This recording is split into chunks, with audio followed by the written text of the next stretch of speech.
Morning, campers. Coffee time with Fred. Hi, Fred. Say hello. Hello. Who says you have to be grown up? Anyway, I don't do melancholy, but this morning, you see, let me just firstly precede this video by saying, if you've been emailing me or texting me or trying to get hold of me and I haven't responded, this video might explain why I can't always respond to people. And please don't take it personally if I don't respond to you. It fucking annoys me. It's unbelievable. So this morning I got an email that kind of broke my heart. It was from I'm obviously not going to tell you who it's from, but somebody that said, you've helped me out over the last 5 years, keeping me sane and everything else, but I have an 11-month-old granddaughter who has been diagnosed, who has a tumour, an 11-centimetre tumour. What can I do? You know, and it really stumped me because I don't know what you can do. And the email also said, what, you know, the rest of the family think I'm nuts, and anyway, we're trying to get through this. What can I do? Because she's being prepped for chemotherapy. And was it 11 months? No, 23-month-old baby, nearly 2 years old. It just breaks my heart. What, I don't know what you can do when you've got a family member that, I mean, no baby should have cancer. No child should have cancer. There's only one reason any child of any age gets cancer, is because they've been poisoned.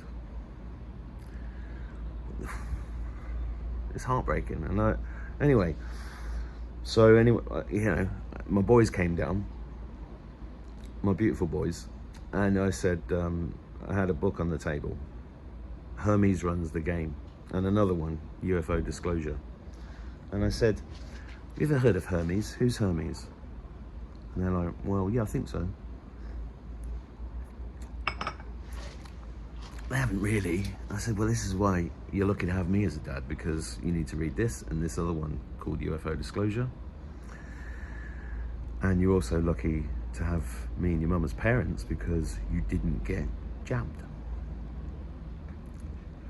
And they know this. I mean, it's really, I shouldn't even be having these conversations with 15-year-old boys. They should be just having fun, enjoying their life. And I said, Hermes runs the game. What is the game? I don't know. Well, it's the reason your dad's getting up to get you out of bed, to put you into a uniform, to go to a prison camp. This is why I say to my kids every time I drop them off, have a nice day in prison, question everything, including this. This is what we should be saying to every child. Question everything, including this, because that teaches them to think for themselves. You know, and this poor person who's got this granddaughter with cancer. If you're watching this, I am thinking about a reply, but I just don't know what to say to you, really. I mean, it's like, I think a couple of days ago, you know, I want to tell you these stories without giving away people's identities and stuff, but anyway, there was a young woman, basically, who asked me to look at her shoulder, and there was a big cyst there. And I said, well, that's your body trying to get rid of something, because you've had things put into your body that shouldn't be there. You know, and I spent 3 hours yesterday writing because I was so incensed. I was like, because I get asked the same question a lot. How do I get rid of this? What do I do? You know, I've had an intervention, and now I realise it's bad. What do I do? Another friend of mine sat there almost in tears going, well, am I going to survive? I said, I don't know. The honest answer is, I don't know, because you You have to do the work yourself. But when it's children, it's different. It's like, especially the parents that did it. I know they were ignorant. I know they thought they were doing the right thing, but really? It does get me sometimes. And I don't often do videos where I'm like, ooh. But sometimes it just hits you. Anyway, I spent 3 hours yesterday writing a whole protocol, and it started with, the things that we know about: nattokinase, bromelain, curcumin, augmented NAC. Don't ask in the comments what these things are and where you can get them from. Just pause the video, write them down if you've never heard of them, and then go and look them up. You have to do the work yourself. You have to, you can't be spoon-fed everything. And I say that to my kids. I say that to myself. You can't be spoon-fed everything. You've got to do the work. That's what this is all about. Anyway, I started writing this, and then I was like, well, hang on, there's more to it. There's much more to it. There's lifestyle stuff, stop wearing plastic clothing. This is huge. Everybody I meet is wearing plastic clothing. You've got, in the UK, you've got Sports Direct. Everything is plastic. They took all these great brands. This fucker from Newcastle took all these amazing brands, historical sports brands, bought them for pennies because they weren't doing very well, and then went to China and said, slap this logo on this plastic shit. There's no way on God's earth that man was not part of a satanic club somewhere, because there's no, to go through life without thinking of the consequences of your business. I mean, I keep seeing all the, I had an investor once in a business who, it was the biggest egg farmer in the UK, and I sat in meetings with him, and he had a meeting with his financial guy, and he was talking about reducing the amount of days before a chicken becomes, eligible for death. And an hour off would earn him hundreds of millions of quid. And in that conversation, I remember saying, do you not think about the welfare of the chicken? Didn't give a shit. Did not give a hoot about the welfare of the chicken. And he said, why would you care about that? And I said, well, because if this chicken, look, I understand chickens have to die. They give us eggs, they give us chicken. Chickens give us chicken. And I said, surely the health of the customer, the end customer, is important here, because you're such a big chicken farmer that you are affecting the health of the entire nation by the use of these drugs or whatever it is you put into these chickens to make them fatter and get to the point where they're ready to be executed quicker. Would you not think that them running around and being happy and being free range would make a difference to the health? But they didn't care. It was all about accounting, and that's the world we're leaving, I think.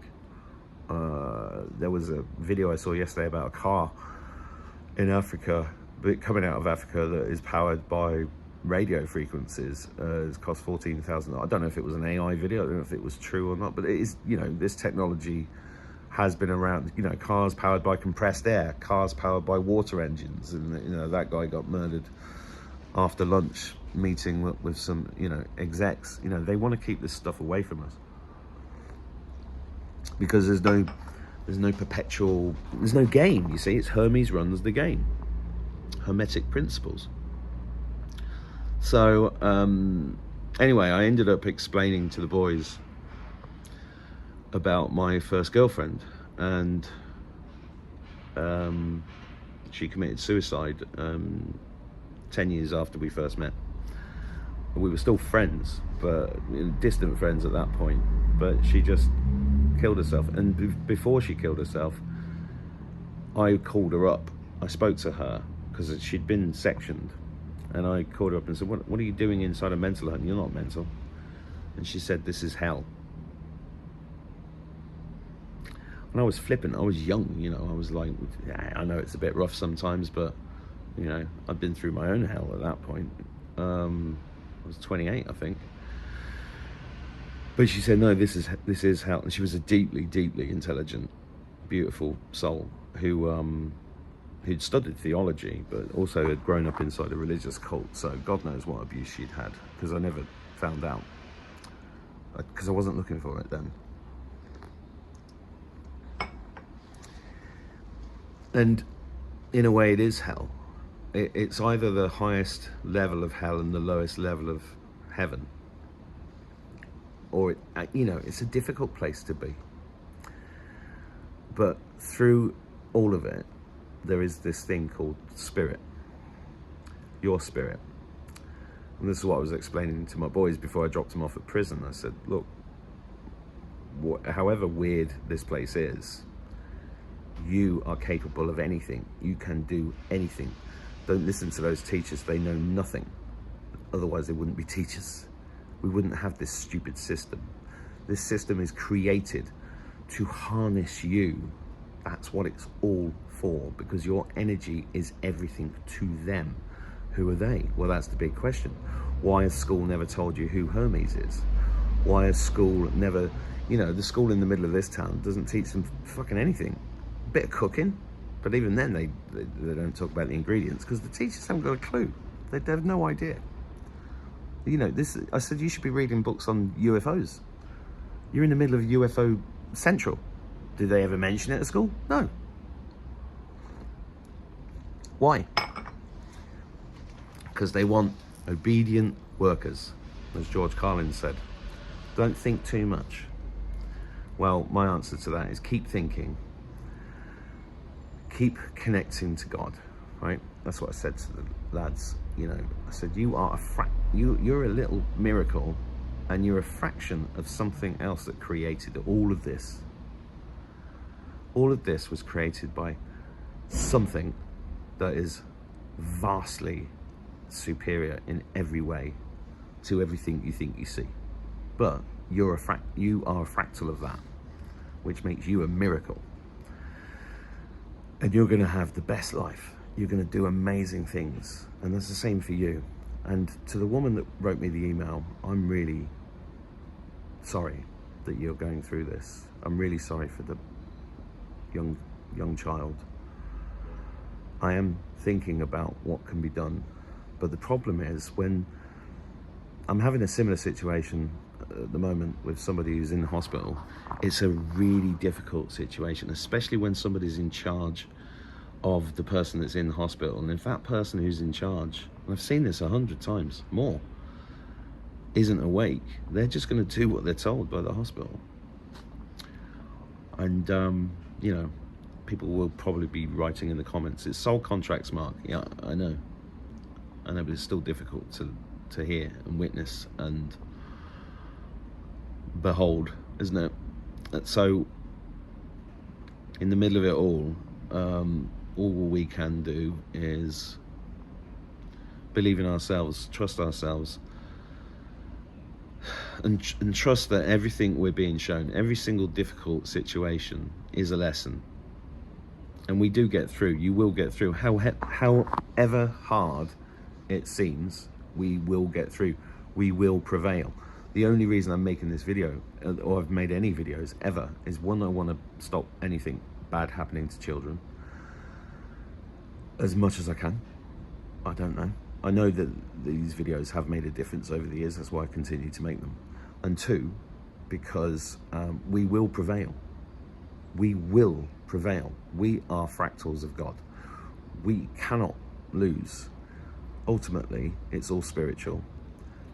And this reality, even with, even this fella's real. Actually, more I move him, more really gets. I'm rambling again, I know that, but I am emotionally affected by this email and these stories. But I want you to, I want all of us to just realize our potential and get through these difficult situations, because collectively we're going through I was watching a video yesterday and somebody said this is the hardest time ever in history to be alive. No shit, Sherlock. But I believe in us. I believe in you. I believe in me. And if we die, we die. So what? Death's not real. Anyway. Death is just another country. Hopefully one without passports.